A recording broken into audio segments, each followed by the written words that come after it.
That morning, if I wouldn't say, let's go that side of the, the forest, maybe this wouldn't happen.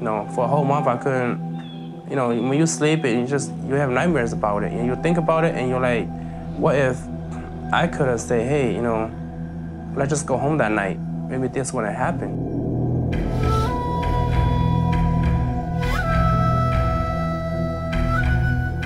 I held my gun out in front of me, believing that he was going to shoot at me.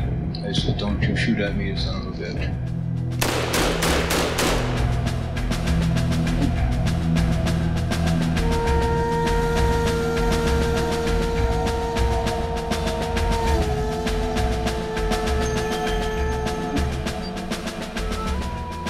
The trial begins for a Minnesota man accused in the Wisconsin hunting rampage killings. There are 6 counts of first-degree intentional homicide with use of a dangerous weapon. Were racial slurs used? Was Chai Vang threatened by the hunting party? And did anyone in that hunting party that confronted Chai Vang actually fire their own weapons?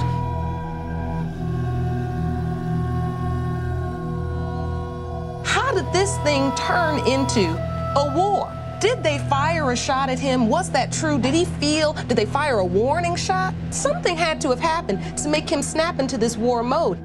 Do you know you are trespassing 400 acres of land, you damn gook? If you're fucking Asian, keep coming to my land, I'm gonna kick your fucking Asian ass.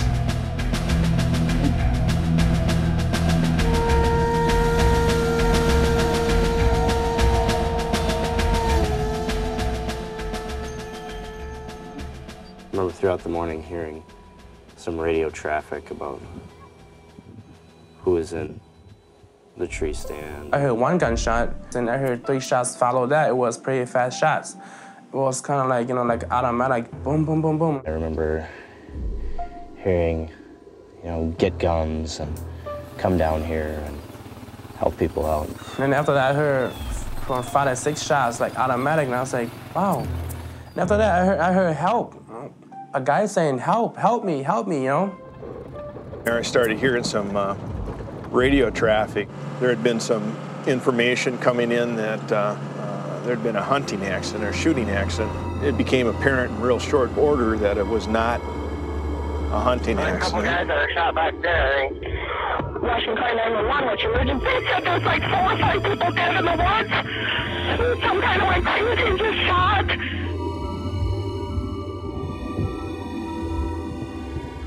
I was here in Minneapolis, and then his wife called, and I answered the phone. And she said, they got him, And I go, who got him? He goes, the police got him. I go, what do you mean? He go, they say he shot some people. And I go, no, he can't, I've got the suspect vehicle and suspect information if you'd like to broadcast that. Go ahead. The name will be Chai Vang. Okay. He's from St. Paul. He is a male, height 5'4", weighs 145, black hair, brown eyes. He believes he might be like a Hmong. So if you have any contact with a certain Hmong, hold him until we can identify what's going on.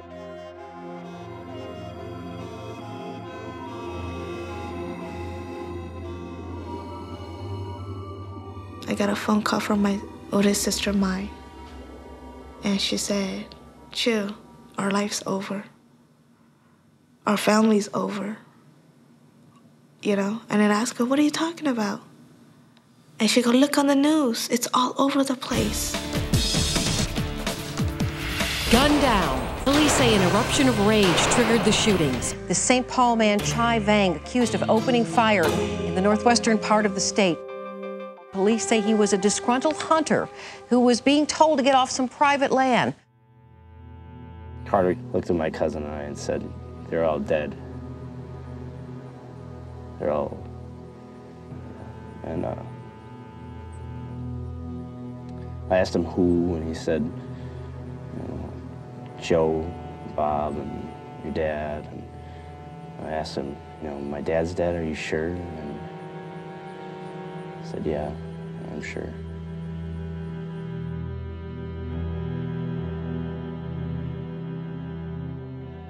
It was supposed to be off limits to trespassers. So when Terry Willers noticed someone in their tree stand, he alerted the others.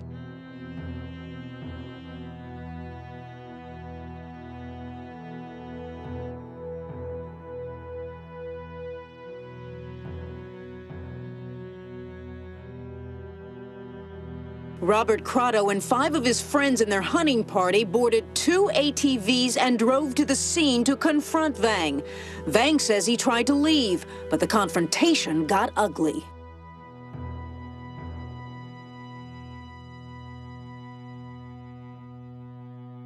He said he was trying to get away from those people. They wouldn't let him. No matter what he did, they would not let him go. They kept yelling and grabbing him. And because he said that all those times he had the family in the back of his mind. He didn't want to do anything to, you know, to get into that situation. But he said that they told him that he can leave, and then he leave, and then he turned back, and that guy had already pointed the gun and shot at him, and so he ducked down and shoot back. He said he had no choice. He had to make that choice real fast.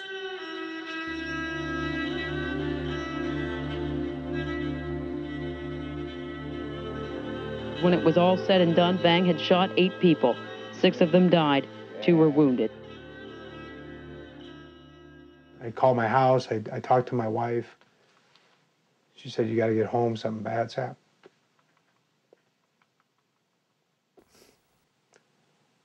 And I said, "What do you mean?"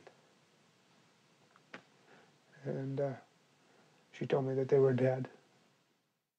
First thing he told my mom is he's sorry. That he's not going to be able to bear her, you know, and that's like the most important thing in like our culture. Is this the first son bury their mom and dad, you know? So he's just told to say he's sorry.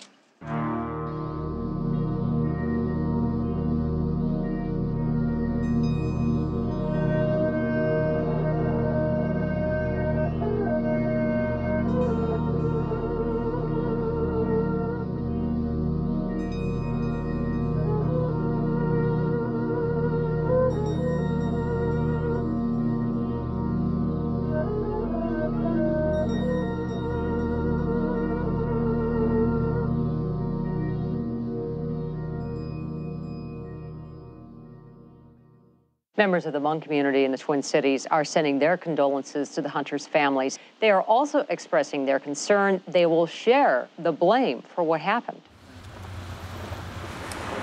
This outline of the map of Wisconsin with the text "No Hmong" was done a few days after the hunting incident in Wisconsin. Because my uncle was humiliated and frightened for himself and his business, he quickly washed it away and spray painted it white. People who are planning on hunting this week may face some tension, and we already hear that from the community. We ask you not to allow the despicable act of one person to stain the reputation of an entire community of good, hardworking Hmong people. This is the first time the Hmong community is being introduced to all corners of the country.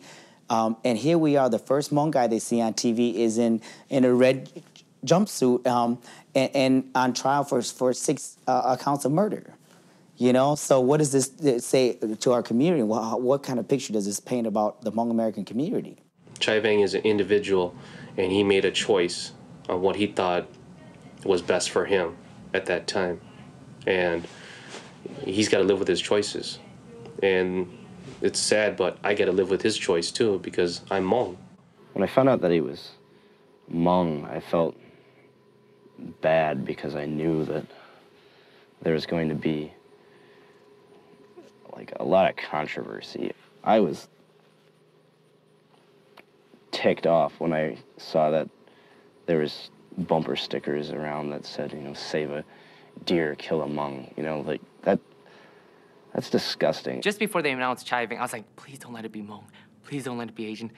You know, it's that thing. And then after they announced Chai Vang that he killed these people, you know, the people around me in that living room, we were all just like, oh no, you know, we don't need this right now. And I was a part of that until I stepped. I was like, wait, we haven't heard the whole story. And there's got to be a reason why, you know. There's got to be more to it. Live from the WDIO broadcast studio. Wisconsin's top cop, State Attorney General Peg Lautenschlager, says she wants to personally prosecute Chai Vang. My name's Peg Lautenschlager. I'm Wisconsin Attorney General. There are 6 counts of first-degree intentional homicide with use of a dangerous weapon, a felony crime in Wisconsin that carries with it a mandatory sentence of life without parole, plus 5 years because of use of the dangerous weapon. But you think that a trial would be fair in Sawyer County? I think so, yes. Many in Sawyer County tonight make no secret about their feelings towards Chai Vang. They should have dropped the bullet on him to begin with. We'll be in court for years. Chai Vang's defense team filed motions today saying their client can't get a fair trial in Hayward. They blame racial and cultural overtones in that area along with pre-trial publicity. Oh, I think the media loved the controversy. The lawyers loved the controversy. You know, they thrive on making it a race issue. And it's not.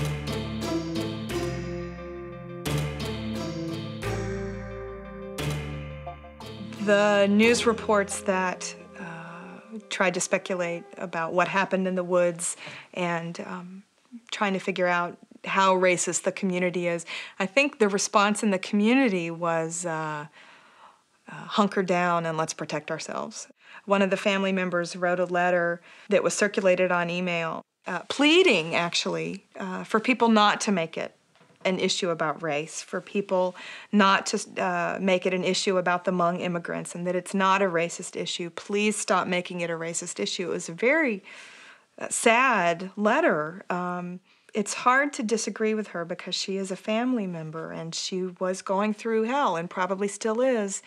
But the fact of the matter is that it is a racial issue. You can't ignore that. You can't ignore that Chai Vang was Hmong, that something happened in the woods, whether or not that moment had to do with race. Everything that happened after then has had to do with race.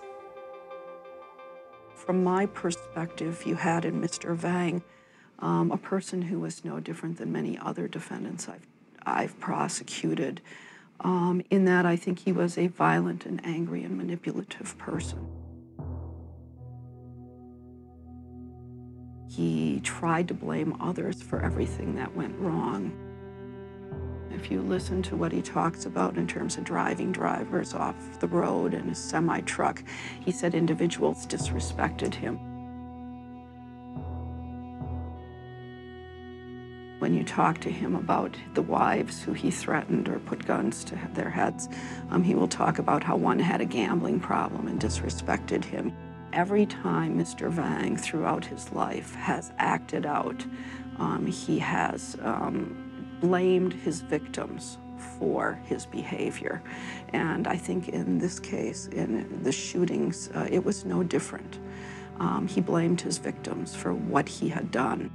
It is well settled that the reason this incident occurred is because of race. Race was injected into a confrontation that was over. Chai Vang was leaving the property and he was confronted and race was injected into the comments that were made. Here's a guy who was in the woods surrounded by, aggressive white folks, and they taunted him and taunted him. If you're surrounded by a bunch of aggressive people and someone shoots you, what's your reaction,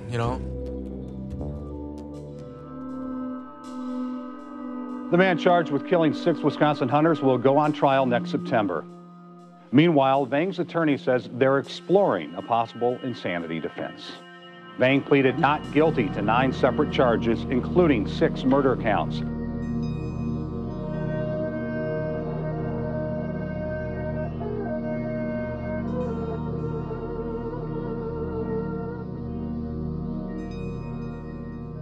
No change of venue for the court case in the Wisconsin hunting rampage. The judge has ruled that Chai Vang will be tried in Sawyer County. Jury selection this morning took less than 3 hours, an incredibly quick pace for a case of this magnitude. 10 women, 4 men, including 2 alternates, all white, were seated in about 2 hours. Mr. Vang, do you have anything to say about the jury selection? Do you have anything to say for yourself? No.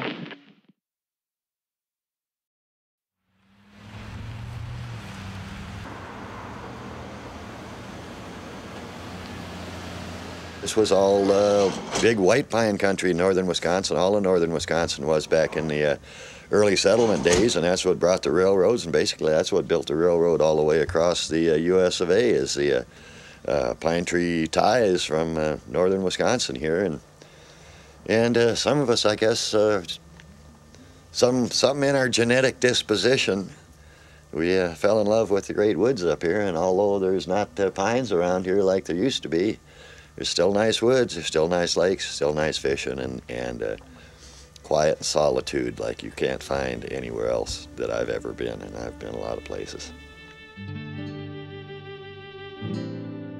You can go from rolling fields to wooded land, you know, acres, hundreds of acres of wooded land in a matter of a few miles, you know. It's just beautiful. See, God's gift. I mean, this is all His. Everything we have is His, really. You know, if you believe in a creator and that He created everything, it all belongs to Him, and you know, you give back to Him. There's a deep tradition of hunting and the gun hunt that's been handed down for generations up here. It's always been a 9-day season centered around Thanksgiving. Thanksgiving dinner #1. I mean, it's, where are you going hot now? We're going back up north. When are you guys leaving? And everybody's laughing, and it's just a very uplifting time. Much of the enjoyment is just the fun of being together, and we usually have a big get together and a meal on Saturday, and we sit around, usually watch the Packers on Sunday.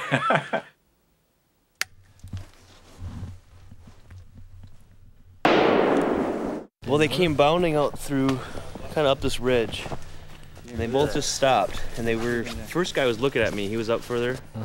I couldn't get a good shot because I could barely see him. All I saw was the... That is as good a deer as I've ever shot, Jeff. Now get over behind both of them. Oh my God. Okay, 1, 2, 3. The 2 boys get the deer. On the stands that I built. Being out in the woods is great. You get away from everybody, you enjoy the outdoors. You know, watching nature is really, really awesome. If you ever seen early in the morning when the sun rises and there's still leaves on the tree and everything's frozen, when the sun hits the leaves, it's just like raindrops coming down. Almost like a ballet type deal. And it's just beautiful.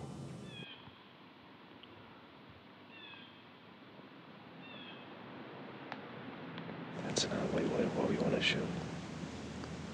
That was pretty cool. That was like a 3-point buck. His right side was a little short one, and then his left side was like a little split. That would be considered antlerless. I enjoy the sport. I just don't go out there and shoot anything and take anything I don't need. This is a 13-pointer. Yep. Hey, you know what? If you count this, 1, 2, 3, 4, 5, 6, 7, right? Actually 7 on one side. That's why I said God is there, man. Being outdoors and hunting is one of the most spectacular things you can do. On the negative, American people look at you funny, white American people.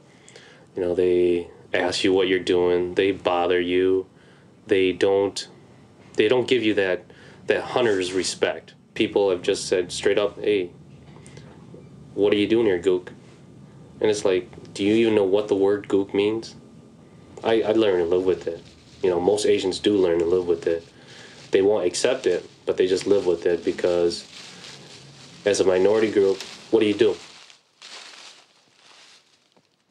I encountered that situation where someone from a car screamed out "gook." I got so mad. I was At the time, I was holding a glass bottle. I threw it at the car. I didn't even hit it, probably. But I was so mad. I was like chasing down the car. Like, God, I want to kill you, you know? Just because they called me a gook. It's unfortunate that those things had to happen, but they do happen. And those people who don't ever see it or can't believe that it doesn't happen, it does happen. It happens. And I have no explanation for it except no darn good explanation. It happens. It makes people very angry. Very angry.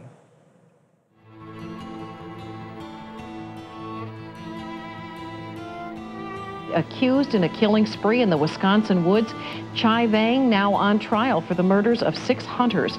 Tonight, we're in the courtroom where tensions are so high there was talk that Vang should wear a bulletproof vest.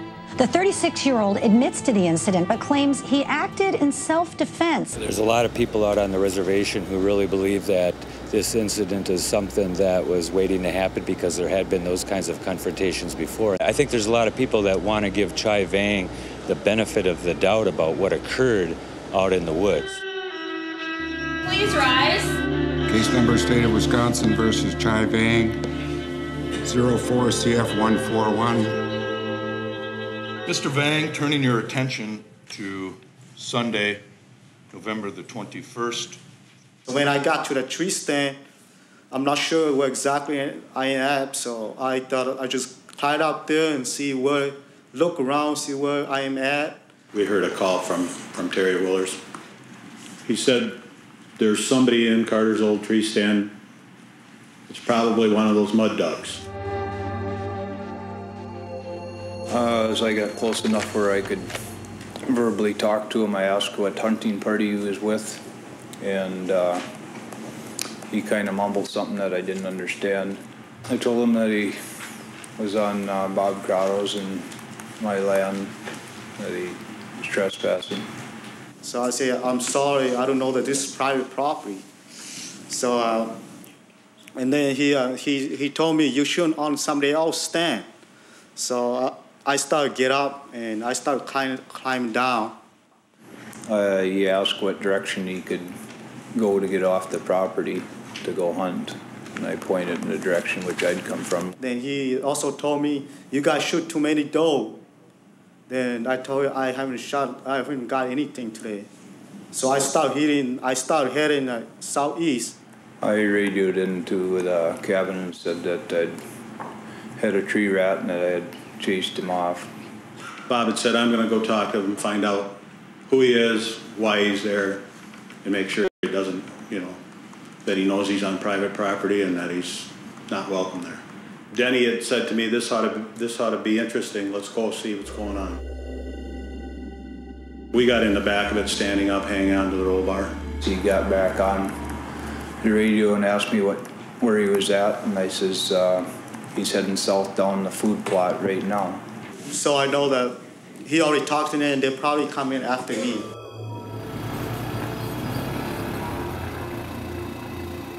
In the woods from the old stand, I could see the ATV pull up in front of him. I know Bob had raised his voice at one particular point where I did hear him say that tree stands didn't grow out of the side of trees.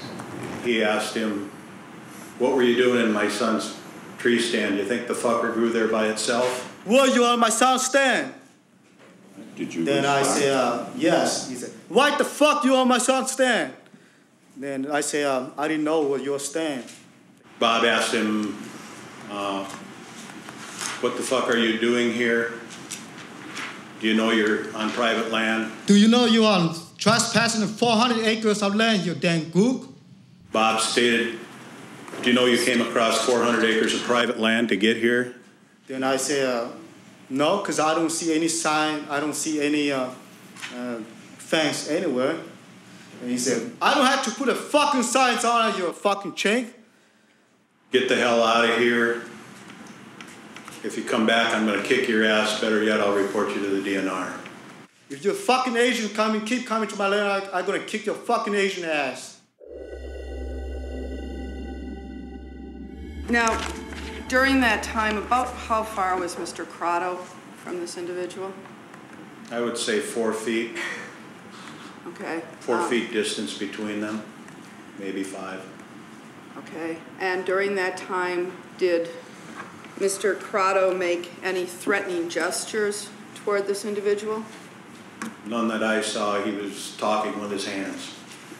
Give me your license. That's the second time he was saying. So I said no. As I started walking away, and Mr. Joe Crotto come behind that Rhino TV coming block in front of me. Then Mr. Lauren Hespeth coming close to my right a little bit, and a two-person, Mr. Mark Roy and Mr. Dennis Drew jump out from the ATV. So when that time I thought they were gonna beat me or something. So I said, "What the hell you think you're going then, gook?"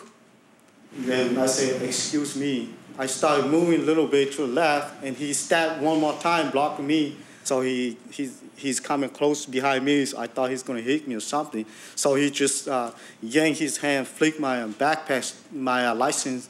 So he started reading 2 or 3 times. And then after they wrote it down, then he said, "Matter of fact, I'm gonna turn that to DNR. That will teach him a lesson." We figured it was done. We're getting back in the fort, and Rhino and Mark had gotten back on his ATV. And that time they started turning the ATV around.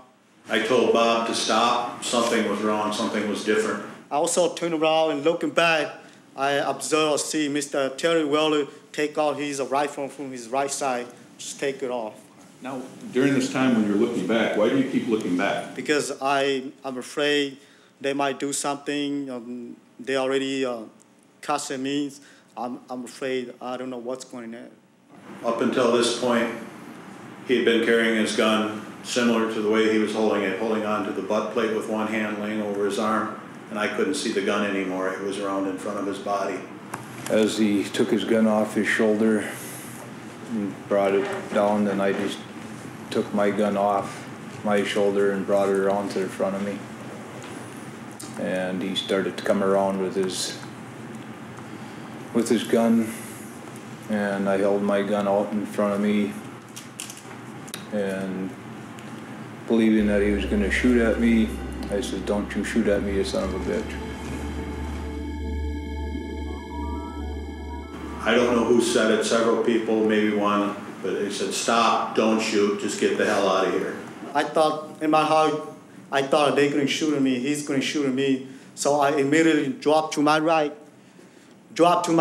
into a crouch. At that time, because I always have my hands on the sling all the time.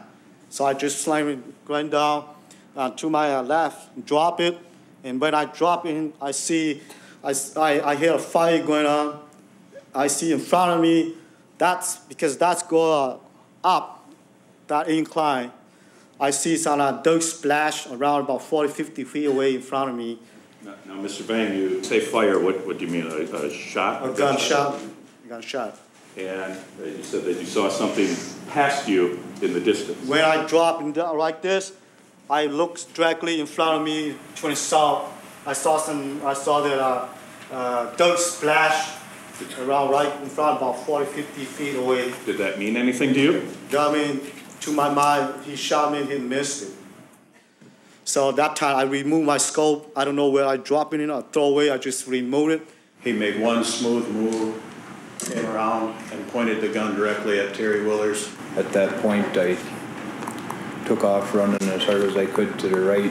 I turned my gun around.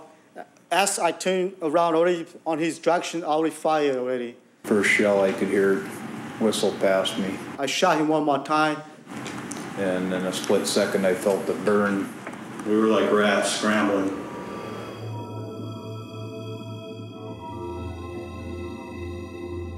With testimony of both survivors now complete, the defense will try to show inconsistencies in their accounts. Willers says he never fired his weapon at Vang. Hespeck, though, at one point told his wife he thought Willers did. I told my wife I thought Terry returned fire. In another discrepancy, Willers saying Vang was not repeatedly cursed at and could have walked away. Hespeck, though, reluctantly admitting that in earlier statements said that Vang was lambasted with profanity and that at one point Joe Crotto did prevent him from leaving. As if he wanted to leave the area, Joey Crotto blocked the suspect's path. The jury's toughest decision will be deciding who actually shot first. And everybody just started scattering around, look like they try to get something in the back. Look like to me, look like a gun case. Gun case in the back. They try to give doing something.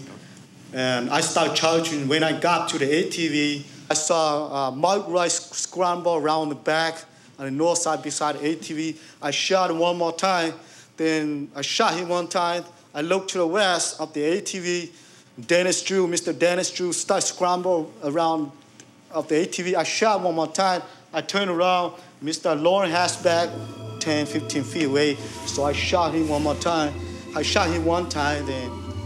And Mr. Robert, I shot him twice. I kind of laying down a little bit. I shot him twice. He dropped to the ground. I reload my magazine. I start chasing again. And Mr. Joe Crowder, I shot 1 or 2 times there. He dropped to the ground.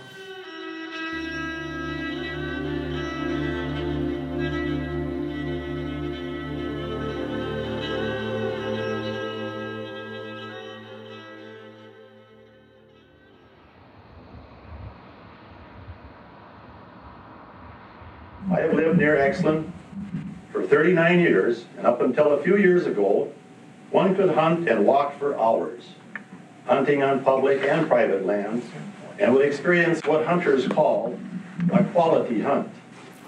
Then about 7 or 8 years ago, the first vehicle of Hmong's arrived. The next year there were several vehicles full. In the past 3 or 4 years, they have overrun the public land in our area. Since there are no fences to show where the public land ends and the private land begins, they have many times hunted and trespassed on private lands, thereby angering and frustrating the local property owners. If I was to go on somebody else's property without permission, I would expect a good ass chewing and a fine. Nothing less than that. And people up here that hunt, they know that. They know that. When I was growing up, pretty much all the land was open. Almost everything was county owned, or even land that was privately owned. Nobody really cared if you walked across their land. And one of the things that's happened up here over the course of my lifetime is that we were discovered by people from the city. And they moved in, they bought up the land, they posted it, they put up all their private property signs and that sort of thing, which, if you're a landowner, you have a perfect right to do that. But it really has restricted us local people as far as our access to wherever we want to go in the woods. You really have to know where you're going and who owns what. Because, that's what brought on the tragedies in Rice Lake last year, is somebody being where they shouldn't have been, and somebody being jealous of their property. Before you enter private land, you have to have permission, oral permission or written permission from the landowner. If you come from a culture where there's no concept of private property, and then you see a sign and you know that the sign depicts where the public property is and where the private property is, but if you don't have a concept of what that sign depicts, like is it in front of the sign, is it behind the sign, is it to the side of the sign, those are things that we take for granted. 99% of Hmong people know how to read and write. They're not dumb. They're not going to go out there and just trespass for no reason. You know, but there are people out there that trespass, and those guys that do trespass, there's no point for that. I know there's been certain situations where Hmong hunters have been on public land, perfectly legal, and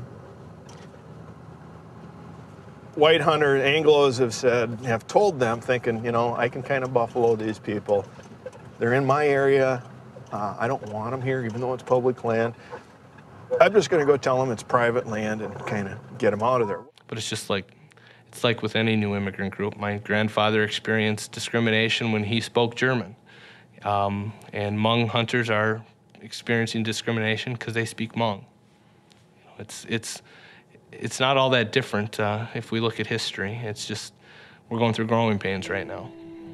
No one alive will ever forget those shootings and their murdered father, brother, sister, husband, or friends. No one. Even though it was only 1 month, the other encounters with Hmong trespassers will also be remembered, and nerves will continue to be on edge from now on. For the safety of all concerned hunters, the only way to avoid future possible trouble is for Hmongs to not return to hunt anywhere near the area where the greatest tragedy in hunting memories occurred. Past problems are a sign of future trouble, and I thank you for your time and your attentiveness.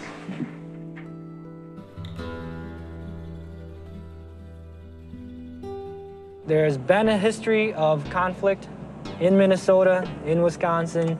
I remember growing up, me and my uncle, my cousin would be fishing and people would scream out on their boat like, "Chica, chica, chica, wah, you chink, chink, chink, chinks," you know, and it's just like, wow, you know, I'm out to just have a good time fishing, enjoying the outdoors just like anybody else, but, you know, why do these people have to make comments like that, you know? Who knows? It's just like going to high school and getting beat up in the locker room or something because you're different.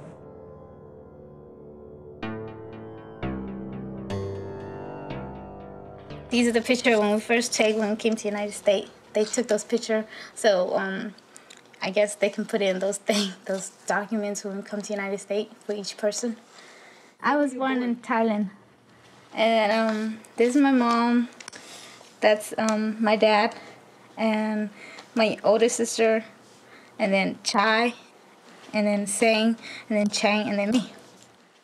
And Chai Vang's story is very typical of the Hmong American story in that his father served with the CIA as a foot soldier during the secret wars in Laos.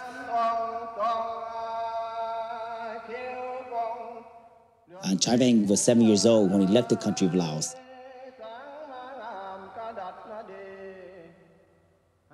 The Hmong people, an ethnic hill tribe, were Laotian by nationality, but by ethnicity were Hmong. So we're ethnic hill tribes living in central Laos, in the mountains of Laos. And during the Vietnam War conflict, in the 60s, the CIA came into Laos and met up with Hmong leaders and said, hey, we need you to fight with us, with the American CIA, to prevent communists from taking over Laos. You fight for us, we'll take care of you. We'll provide the weapons, you provide the soldiers. So thus began this alliance of Hmong American and CIA fighting side by side on the same side against the communist insurgency, which was an alliance that lasted over 15 years.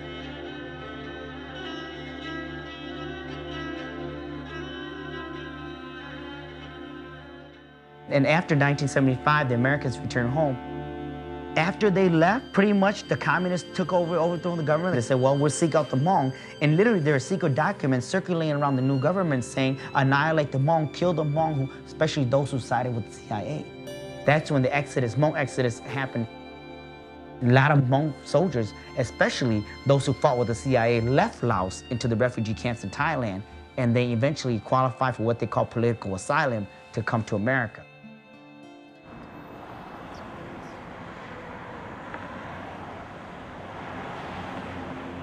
Chai Vang came to this country at the age of 12.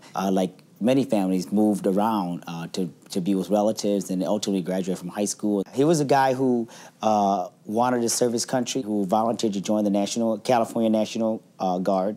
In his service in the National Guard, he achieved sharpshooter status. He was real young when he got married. It was, well, in my culture, there can be arranged marriage, which his marriage was arranged. And he had to do it with his first wife. He's got 5 kids. Chai has always been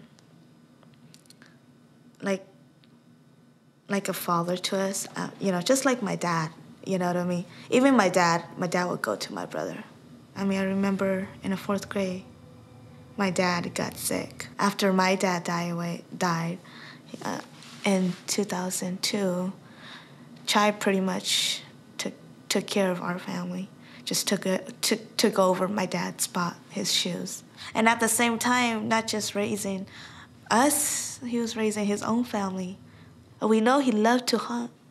I mean, that was just his thing. He loved to hunt. And it doesn't matter if it was for squirrels, bears, deers. Well, I asked him, why do you go hunting all the time? He go, when I go hunting, I feel free, you know? When I go hunting, he feels happy. I'm proud of him for who he is. You know, I'm not ashamed of him. I'm not ashamed to let people know that he's my brother, because he did what he had to do. Chai Vang once again maintained during cross-examination that Terry Willers fired the first shot. This trial, by all accounts, moving much faster than anyone, at least initially, anticipated. So your dad was with Jess at that time? Yeah, he was then driving. What happened? He started the four-wheeler and then Jess got in the back. And last thing I could think to say to him was, don't do anything stupid. You know when your dad left, if he was carrying a gun? I knew that he was not carrying a gun. How about Jess? No, she wasn't. I hear another ATVs come by from the west so fast. So as they start turning, I saw the driver, Mr. Alan Lasky, has a gun on his left shoulder. He saw me he's standing right there. He's looking at me. He started pulling his rifle off from his left shoulder. I just raised my rifle right there and shot twice. I saw Miss Jessica just fall to the left on the ground. Then I shot Mr. Alan Lasky when he tried to get out from the ATV. He fell down next to Miss Jessica. And so when he fell down, I ran behind him. His gun fell about 3-4 feet onto his left. And so he tried to grab his gun, I shot twice, so he's not moving. So I started running back to ATV south.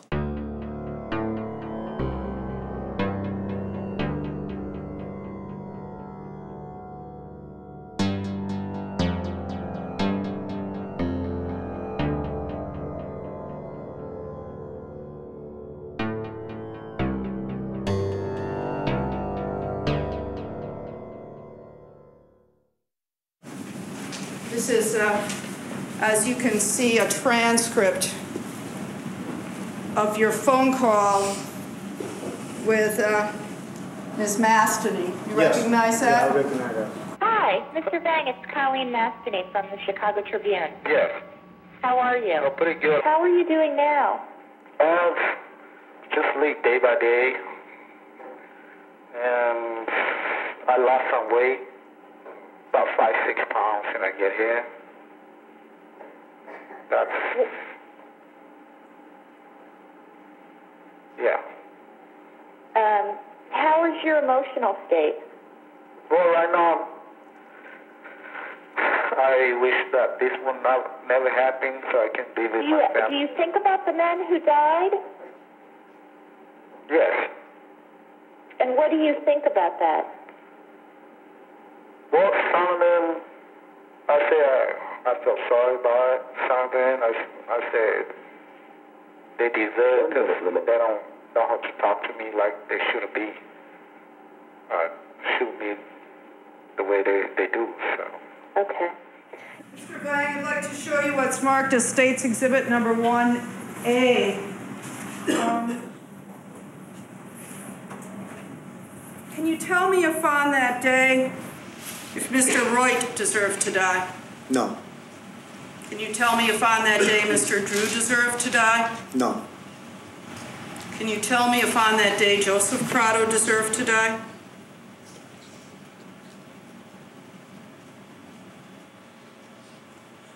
Yes.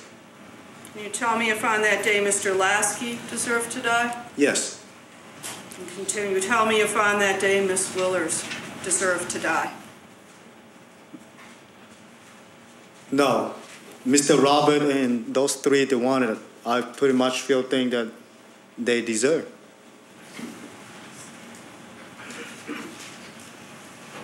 And Mr. Vang?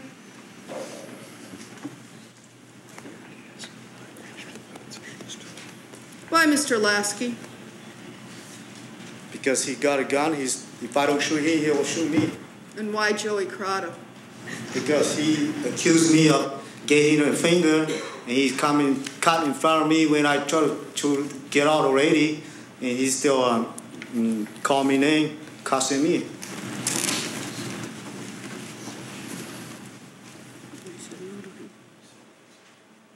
And Mr. Crotto, why did he deserve to die? Because he's the one that come in, confront me the first time, and yell at me, call my name, and that's who he is. And it's still your testimony today that it was Mr. Willers who shot first? Yes. Nothing further, Your Honor. Mr. Vang, just 2 questions. From the time of the first shot to the time that you left that area, what was going through your mind? I was afraid, I was scared, and I was confused. I wish that this was not happening. I was so scared, and that's about it, I guess. And Mr. Vang, is that why you did what you did November the 21st of 2004? Yes, I did what I have to do to defend myself. I was do what is necessary to stay alive. Thank you. No further questions.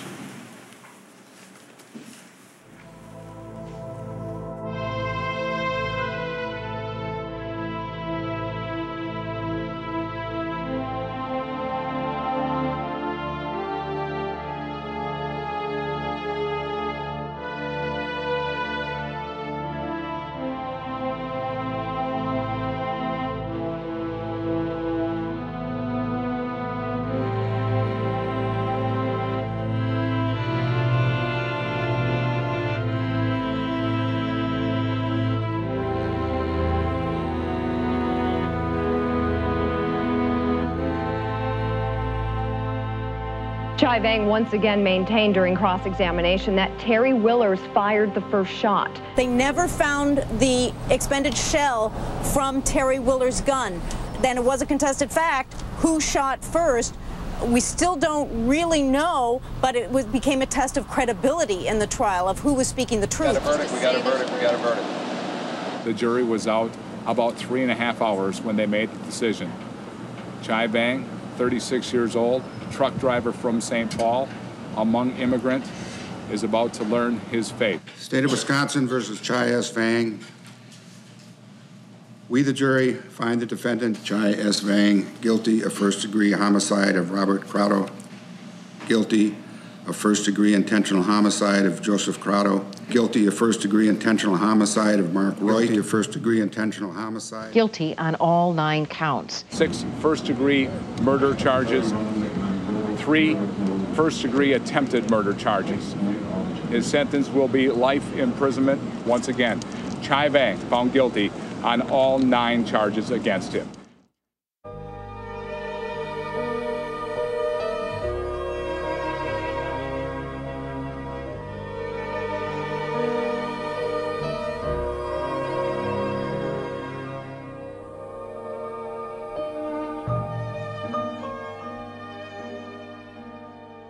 We thank each member of the jury for reaching a just conclusion to this trial. There is no punishment that can be given to equal the suffering and loss our loved ones and we have endured. People of the jury do not know how we feel.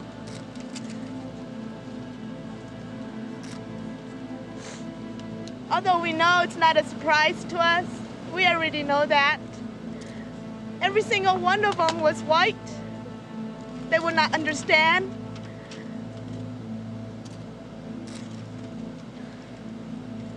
They will never understand what my brother went through up there. The only thing that Bob and Joey deserved that day was to continue enjoying our family tradition of being together. Even though 6 lives were lost that day, last November, a countless number of lives were forever changed. You have to think about it, use your common sense. 8 people against 1 guy. He had to defend himself. If he doesn't defend himself, he could be dead already. We'll never find his body at this time. prayers, and wishes for healing are with the other victims' families. We also express our sympathy to the Vang family. We know how hard it can be to continue without a family member in your daily life, whether it's through incarceration or through death. Every day, we miss my dad.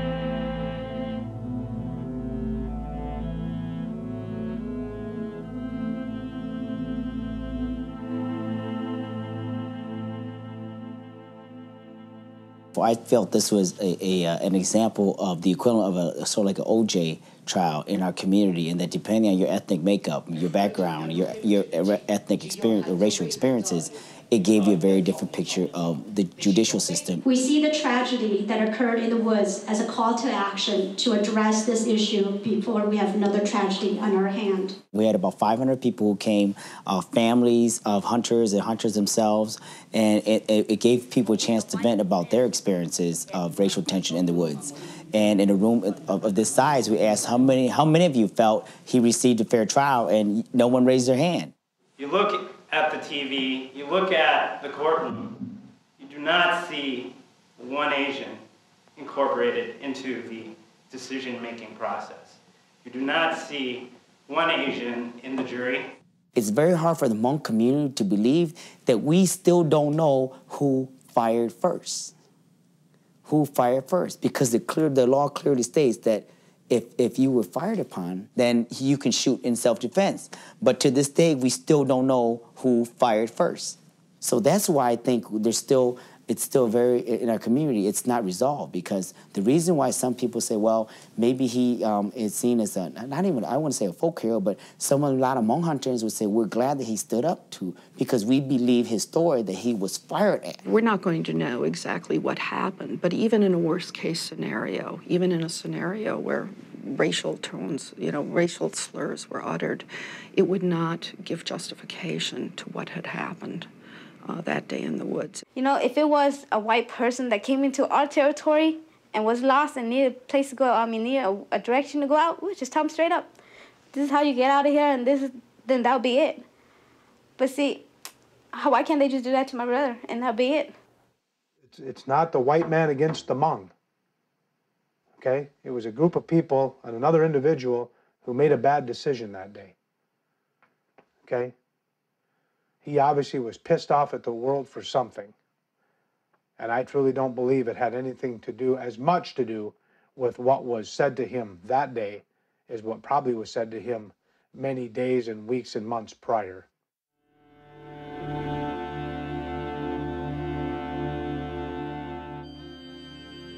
Our lives have all changed, some more dramatic than others, some more emotional than others. It's something that I wouldn't wish on my worst enemy, to have the feeling that we all felt that day. As for my mom, I don't think she'll ever get over it. There is not a single day that I do not see her cry. We try to comfort her in every way possible. It's just hard sometimes, because sometimes you just can't do it. Just like every family out there says, life will never be normal again. Will never be normal.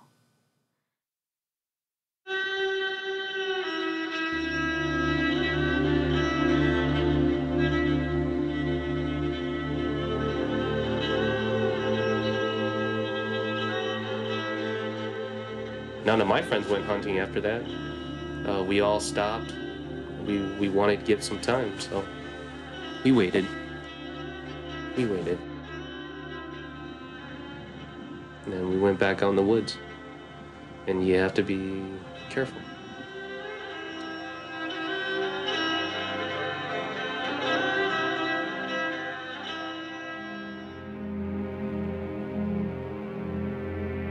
ý do có cứ có đi chỉ cho là ở tê bề lộ tua chi tờ lộ về na để khó chớ tờ xì tư xì trơ để chớ xì vô ngày nó lành tu tua tê bông dông lành tu tua